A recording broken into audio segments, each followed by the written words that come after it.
क्या ओलंपिक्स और Commonwealth games में दिए जाने वाले गोल्ड मेडल असली सोने के होते हैं? प्रधानमंत्री नरेंद्र मोदी की सैलरी कितनी है और कितने % टैक्स करते हैं उनकी सैलरी से? रक्षाबंधन की शुरुआत कब और किसने की थी? और आखिर क्यों सारे गोल्ड मेडलिस्ट मेडल को अपने दांतों से दबाते हैं? इस सारे सवालों के जवाब पाने के लिए बने रहिए वीडियो के अंत तक।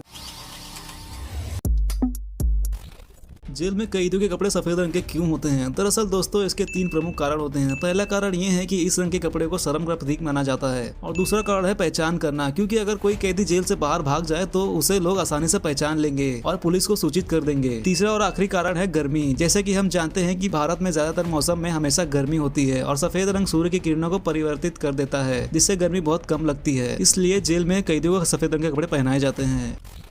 हम खुद को गुदगुदी क्यों नहीं कर पाते? क्या कभी आपने सोचा है कि आखिर हम खुद को गुदगुदी क्यों नहीं कर पाते? इसका जवाब छुपा है साइंस की दुनिया में। पहला तो जान लीजिए कि हमें गुदगुदी क्यों महसूस होती है। हमारे शरीर पर सैकड़ों बाल है। जब शरीर पर कोई जीव या इंसान का हाथ पड़ता है तो दिमाग हमें बता देता है कि शरीर पर कुछ है। गुदगुदी महसूस करने के लिए सरप्राइज एलिमेंट की बहुत जरूरत होती है। जब हम खुद से ही गुदगुदी खुद को करते हैं तो दिमाग पहले से ही स्किन को सिग्नल भेज देता है कि गुदगुदी लगने वाली है। ऐसे में वो सरप्राइज एलिमेंट खत्म हो जाता है और इंसानों को गुदगुदी नहीं लगती। मगर जब कोई और शख्स हमें गुदगुदाता है तो दिमाग ये सिग्नल पहले से नहीं भेज पाता। अगर खुद से करने पर महसूस होती गुदगुदी तो क्या होता? गुदगुदी महसूस होने के कारण दिमाग हमें कई खतरों से भी बचा लेता है। जब कीड़े मकोड़े के शरीर पर रेंगने का एहसास होता है तो हमें पता चलता है कि हमें उन्हें शरीर से तुरंत हटाना है। अगर खुद से ही गुदगुदी करने से भी हमें उसी प्रकार महसूस होता तो दिमाग फर्क नहीं कर पाता कि किस गुदगुदी से हमें खतरा है और किससे नहीं। ऐसे में शरीर को बचाने की प्रक्रिया में खलल पड़ सकता था।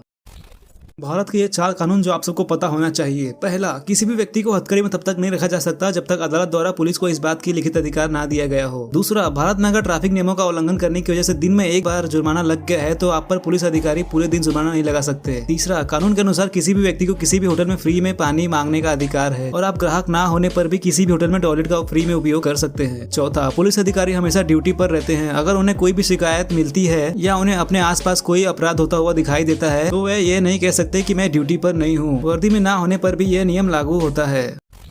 क्या होगा अगर पृथ्वी में रहने वाले सारे लोग एक साथ एक समय पर कूदेंगे? ये सवाल जितना अनोखा है उतना ही साधारण इसका जवाब है, क्योंकि सारे मिलकर एक साथ कूदेंगे तो कुछ भी नहीं होगा। जमीन पर कुछ फर्क नहीं पड़ेगा, क्योंकि सभी मनुष्य का द्रव्यमान पृथ्वी के द्रव्यमान की तुलना में बहुत कम है। पृथ्वी लगभग 1700 किलोमीटर प्रति घंटे की गति से घूमती है, और अगर भविष्य में पृथ्वी कभी 5 सेकंड के लिए भी रुक जाए तो क्या होगा? पहले तो मैं आपको बता दूं कि हम इंसानों को उस समय बस एक धक्का लगने जैसा महसूस होगा, और उड़ने वाले जीव जमीन पर आ जाएंगे और समुद्र में सुनामी आ जाएगी, और इससे पर्यावरण को बहुत ज्यादा नुकसान होगा। और पर्यावरण को भी नुकसान होगा तो इंसानों को बहुत सी बीमारी होनी शुरू हो जाएगी, जिसका उपाय करना लगभग नामुमकिन सा होगा। अमेरिका में इतने भारतीय वैज्ञानिक, डॉक्टर, इंजीनियर और कर्मचारी हैं कि अगर वो सब एक साथ भारत आ जाए तो अमेरिका की जीडीपी बहुत नीचे गिर जाएगी और दुनिया में वह अपनी आधी ताकत खो बैठेंगे, क्योंकि अमेरिका में लगभग 27 लाख भारतीय रहते हैं, और ये 27 लाख लोग भारत आ जाए तो भारत का विकास दुगनी गति से बढ़ने लग जाएगा। आपने हाल ही में हुए कॉमनवेल्थ गेम्स तो देखा ही होगा, और आपके मन में यह ख्याल जरूर आया होगा कि क्या गोल्ड मेडलिस्ट को दिया जाने वाला गोल्ड मेडल असली सोने का होता है? तो मैं आपको बता दूं कि गोल्ड मेडल सोने का नहीं होता है, वो चांदी का होता है, और उस पर सोने का परत चढ़ाया जाता है जो कि 6% होता है। हालांकि सिल्वर मेडल प्योर चांदी का होता है और ब्रॉन्ज मेडल पीतल का होता है। भारत में हम सब बड़े प्यार से रक्षाबंधन का त्यौहार मनाते हैं, पर क्या आप जानते हैं कि रक्षाबंधन की शुरुआत कब और किसने की थी? सभी संभावना में भारतीय कथाओं में सबसे लोकप्रिय कहानी भगवान कृष्ण और द्रौपदी जी की है। दरअसल मकर संक्रांति के वक्त कृष्णा जी की छोटी उंगली थोड़ी कट जाती है और उंगली से खून बाहर आने लगता है। उसे रोकने के लिए द्रौपदी जी अपने साड़ी का छोटा सा हिस्सा काट देती है और कृष्णा जी की उंगली पर बांध देती है, और ये देखकर कृष्णा जी ने वादा किया कि जब भी द्रौपदी जी को मदद लगेगी वो हमेशा उनका साथ देंगे, और तब से ही रक्षाबंधन का निर्माण हुआ। भारत के प्रधानमंत्री की सैलरी कितनी है और आखिर कौन उन्हें सैलरी देता है? दोस्तों, इसका जवाब है parliament of India. Parliament of India उन्हें सैलरी देती है और यही डिसाइड करती है कि हर साल प्रधानमंत्री की सैलरी कितनी बढ़नी चाहिए। फिलहाल प्रधानमंत्री नरेंद्र मोदी की सैलरी है 2 लाख रुपए, जिसमें उन्हें इन हैंड दी जाती है 1,60,000 रुपए, यानी कि 20% टैक्स के रूप में कट जाते हैं। कमाल है दोस्तों, चाहे भारत के आम नागरिक हो या फिर प्रधानमंत्री, सबके सैलरी से टैक्स कटते हैं। दोस्तों, इस फैक्ट पे 1 लाइक तो बनता है।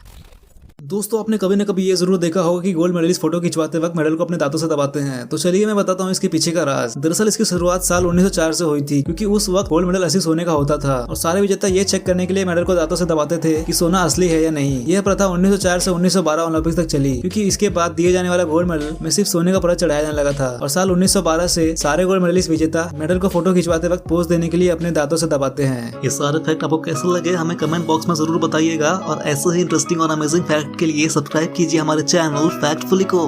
क्यों एक कपल ने ट्रेन में हनीमून मनाया, और हरी और भूरी रंग की क्यों होती हैं बियर की बोतलें? इसका जवाब मिलेगा आपको ये वीडियो में।